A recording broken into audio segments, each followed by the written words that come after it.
Hello, and today we're going to work on basic photo corrections. Just to get started, in this lesson you're going to prepare, it's actually a scanned-in photograph that's going to be placed in a fictitious magazine. The final image size for your print layout is actually going to be 3.5 by 2.5 inches.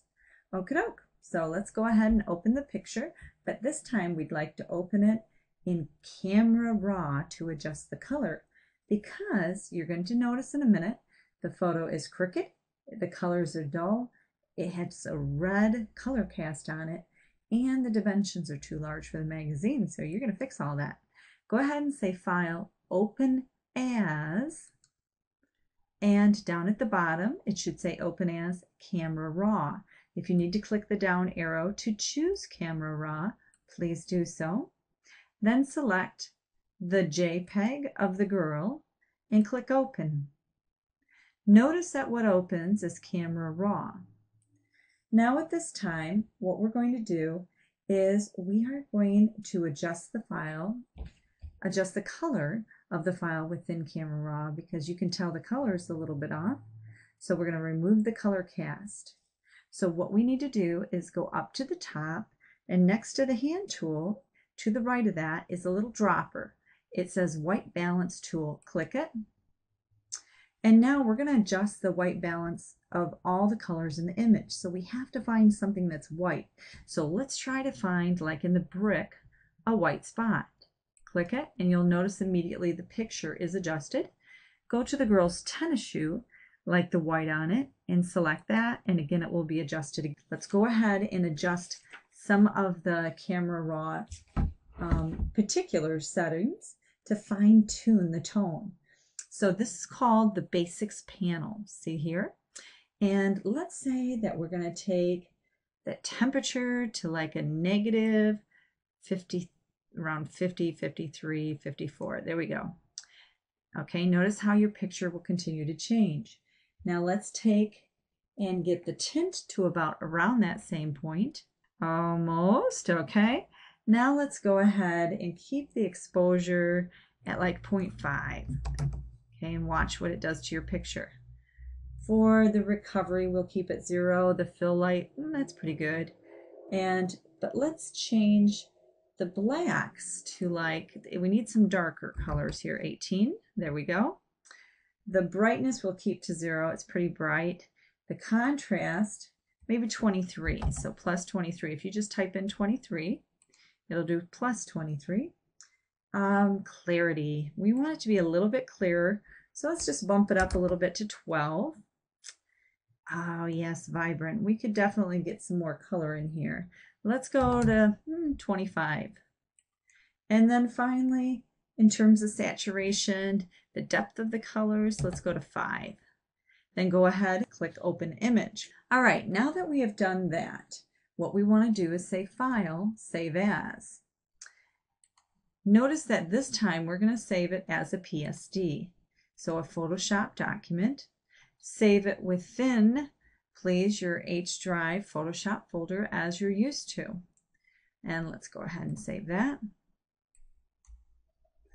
Okay, now it's always wise to work on this Photoshop document as opposed to the JPEG document, because we don't really want to alter the JPEG in case we ever need to go back to the original.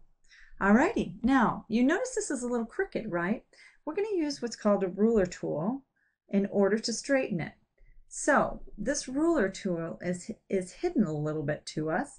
Let us go over to where the eyedropper tool is. So find your eyedropper, press and hold, and select your ruler tool. Now, with the ruler tool, it's pretty straightforward as to how you do this. You click in the wee upper edge, try to get as precise as you can, and then drag it to the upper right hand corner, and once you get it, release, and then go up to your options bar for the ruler and select and click Straighten. There we go. Now our picture's straightened. Great. Now we want to crop this as well. So what we're going to do is click on the cropping tool, and we have a very specific width that I gave you when I indicated for print, we were going to need this to be 3.5 inches wide. So go ahead and type in the width box on the options bar for crop 3.5 inches or IN and 2.5 inches. Once you get that, you're actually just going to draw the crop marquee around your image. So I'm just going to grab it and drag it kitty corner. I keep dragging and dragging and dragging until it stops, and then I release it. Now I could either just grab and move this so that it covers the top, the bottom, the sides, or I could nudge this pixel by pixel with my arrow keys, such as what I'm doing now. So get the picture pretty straightened, pretty even with the white rim around it, and then go ahead and commit by pressing commit or enter. Okay, now that we're good to go on that, let's go ahead and press Control S to save our changes. Now let's go ahead and replace some of the colors in the image. We're going to use what's called the color replacement tool to paint over the girl's hat, because what it will do, it's going to analyze the very first color, the very first pixel that I paint over, and it only replaces pixels of a similar color. So this is why we want to use the color replacement tool. We don't have to be as terribly precise when we paint. So let's go ahead and get the zoom tool that's down here by your foreground color. Zoom in, please, on the girl's hat. And notice if you press and hold your mouse, and you can go zoom in and out, zoom in and out. Okay. Now, if you use the hand next to the zoom tool, you notice you can move the picture within the Photoshop window. I'm going to go back to the zoom. Now at this time, let's select the color replacement tool. It's hidden behind our brush. So here's our brush tool. If we press and hold, we can go to color replacement tool. Alrighty, now let's look up. We're going to click the foreground color and we're going to get a green. So I want to get kind of a darker green. Say OK. Wonderful. Now I'm going to click the foreground color swatch in the tools panel, as I already did, and I want to look at the options bar. For my brush, I'm going to move it to about 15 pixels, so I'm going to type it in, and the hardness may be about 41's fine, and then if 25 is good for the spacing, and I want to make sure that the size is off and the tolerance is off on my color replacement. Now since I already chose, I'm going to click just off on my bar, the hue instead of saturation, I'm going to continue on to the next item, which is the sampling continuous. That's what I want to do. I'm going to go over to limits, and I'm going to choose, instead of discontinuous or contiguous, I'm going to choose find edges. The tolerance is going to be about 32%, which is fine, and we do want to make sure the anti-alias is selected. Okay, I'm going to begin painting in the middle of the hat. I'm just going to go ahead and start. So you go ahead and do this as well. Now you're going to have to change the size of your brush eventually to get to some of the corners, such as what I just did was not good. So I'm going to do it again. And I'm going to do the best I can here. When I start to feel a little uncomfortable with my brush, I can adjust the size of it even with a mere right click and just lower the size down. So I can paint however I want. Just get rid of all of these and go ahead and continue to paint. Okay, and you're doing this too on yours, right? Yeah, there we go. I'm going to enlarge it to go a little bit faster. 1 pixel just didn't do it, but maybe 5 would be good. There we go. Okay, and I'm almost done. Okay, hopefully you're almost done as well. You probably beat me to the punch on this one, huh? Okay. Now that we have completed the painting of her hat, what I want you to do is go ahead and zoom back out. So go ahead and zoom in and hold your mouse, zoom out a bit, and you see her hat is nicely colored. Okay, now let's go ahead and save the work, file save. Let's adjust the saturation of the actual graffiti on the walls with the sponge tool. Remember, the saturation adjusts the strength or purity of the coloration. So let's go ahead and let's zoom out a little bit. Continue to do that. And I'm going to just go up to the screen and say 100% and let it go to the middle. So I clicked up here. And now what I'm going to do is I'm going to select the sponge tool. So it's hidden behind the dodge tool. So you go ahead and select the sponge tool and go up to the options bar.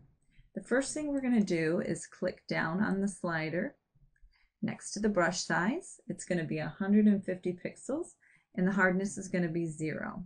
Go ahead and make those changes, then click off. Let's go ahead now and choose saturate instead of desaturate. We're trying to actually adjust the strength. The flow is going to be 40%. The flow actually determines the intensity of the saturation effect. We just didn't want it to be 100%. All right, now what we're going to do is we're going to drag the sponge back and forth. Just kind of watch. See how it increases the intensity, but please stay away from the girl. I don't want you to increase the intensity of any part of the girl. Okay, do the same thing to the right side of the wall with the graffiti. And there we go. Intensity is adjusted. Go ahead and click File Save. You are done with that. Okay, next we are going to repair some of the areas with the clone tool. What this means is the clone stamp uses pixels from one area of an image, let's suppose it's over here on these bricks, and replaces those pixels to another part of the image to get rid of some of the bad spots on the bricks. Using this tool, you can not only remove the unwanted objects, but you can fill in missing areas from any photographs that you find that are damaged.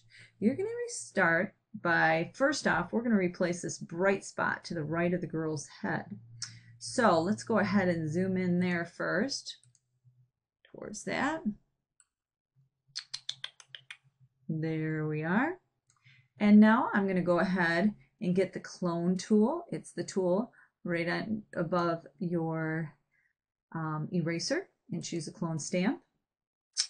In the options bar, we always want to go to our options bar. Let's choose the size of the stamp to be about 21 and the hardness to be 0.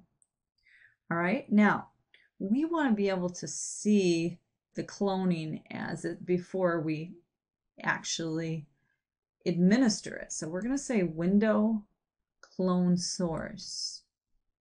Okay, and I'm just going to move this over here a little bit. Okay, and what we want to have to say Show Overlay, have the opacity at 100%, and have it clipped. Okay, now the overlay will let you see what you're cloning actually before you even do it. Now we're going to move the clone stamp right over here, just to the right of the hot spot on the wall, right here. And I'm going to hold down my Alt key and see how it looks like a target, and then I click. I just made a selection of an area.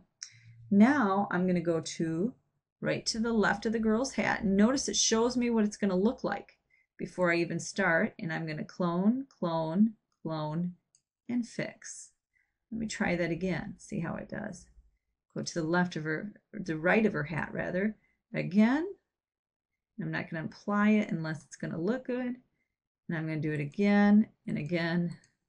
Now, if it gets to the point where I feel that it's not doing a good job in cloning, I can always go back to another spot in the wall and hit Alt again and select Click, so that it starts to again clone over areas that I feel that perhaps it wasn't doing the best job on. Okay, we're done with the clone tool. Let's go ahead and hit File Save.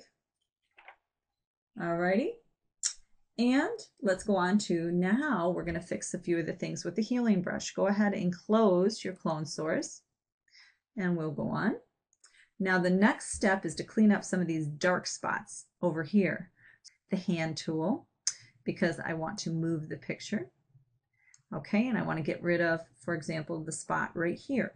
The best way to do it really is to use perhaps your spot healing brush, because you actually don't have to select a source. It's very close to using the healing brush, but the only thing is you do not need to go through that extra step.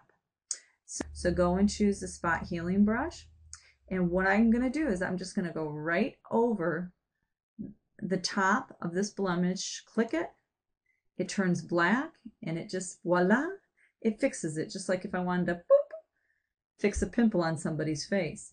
It not only matches the texture, the lighting, the transparency, the shading, all of that of the sampled pixel that I just clicked on, and it heals it. So unlike the clone stamp, the healing brush doesn't even require you to specify a spot like we had to with the alt click.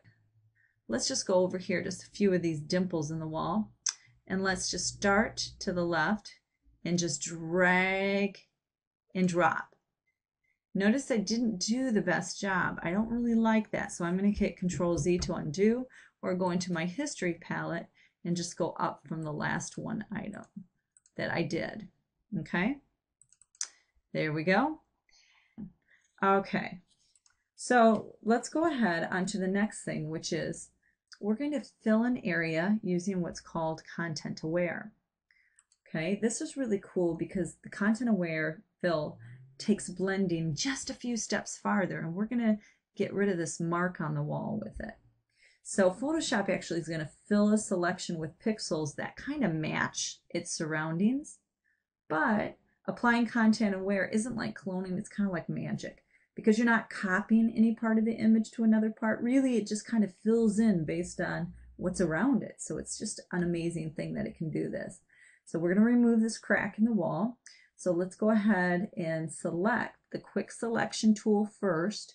So let's hold that down, choose quick selection tool, and let's go ahead and choose like maybe 3 pixels, hardness at 100%, and that should be fine. Click off. Now let's go ahead and just drag around. There we go. Just drag around the crack in the wall. Okay, that's fine. Now, if we go up to Edit, Fill, notice it says Use Content Aware. You say OK, and voila, it is done. Okay, now deselect, Control D, or select, deselect. It's the same thing. That's what I just did. Wonderful job. And it's like magic, it just does it. Okay, if you want to try one more area, maybe try over here in the left-hand corner.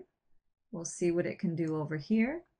And again, let's go ahead and say select with the quick selection tool, edit, fill, use the content aware and say OK.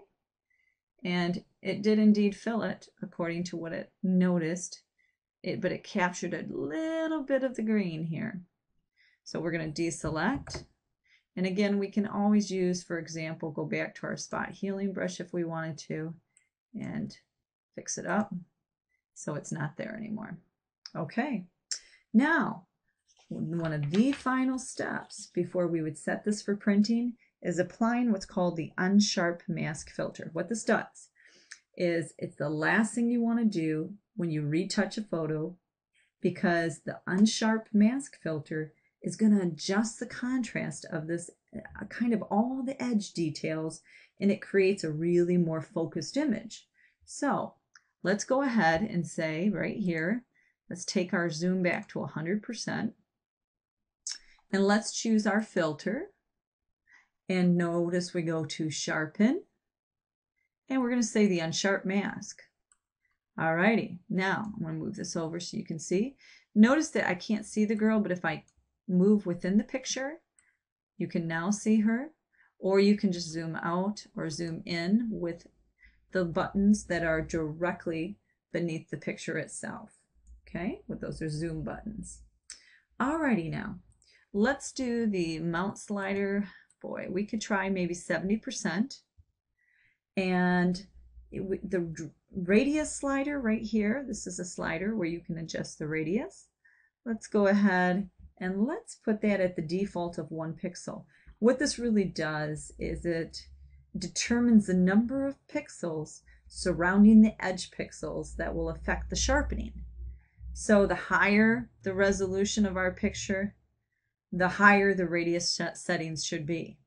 So if we want to, we can actually check that before we apply this. So let's go ahead and cancel. Let's say image size, and check. Our resolution is just over 200. So let's change that to 300. And notice that because our monitor resolution is different than our image resolution, it appears larger now on our monitor. Okay, let's filter again. Filter, sharpen, unsharp mask. Let's put it at 71. Let's go ahead and grab the girl again so we can watch her. And maybe keep a threshold of about 1. I'm going to say okay. Notice the sharpness difference in my picture. The clarity is very pristine. I'm going to hit File, Save. And finally, the last thing I'm going to do is I need to save this for printing. So I need to save this as a CMYK, cyan, magenta, yellow, and black. But that color mode is only good if your layers are all flattened. But you always want to maintain a PSD document that has all the layers first. Then you would do File, Save As, then flatten an image. One of the two. Okay. Now, with this, I'm going to go to check out my color mode. I'm on one layer, and I need to go to CMYK color mode. I'm going to say Images, Mode, CMYK. Yes, okay. Now I'm on, if you can tell from looking up at my toolbar, CMYK. So that tells me I'm ready for the print colors. And also, when I print, a lot of times when I send it to a printer, if I'm in InDesign, like I would be, I could just say File, Save, and just save it as a PSD. But if I need the layers, or I need it to be pristine and I have to send it out, a lot of times File, Save As, and you change it to actually what's called a TIFF, TIFF, for printing.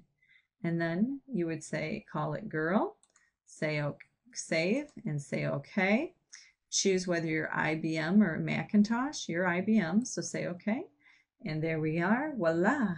We have a fully retouched, saved, and ready for placement picture of the girl. Congratulations! You now know basic photo editing.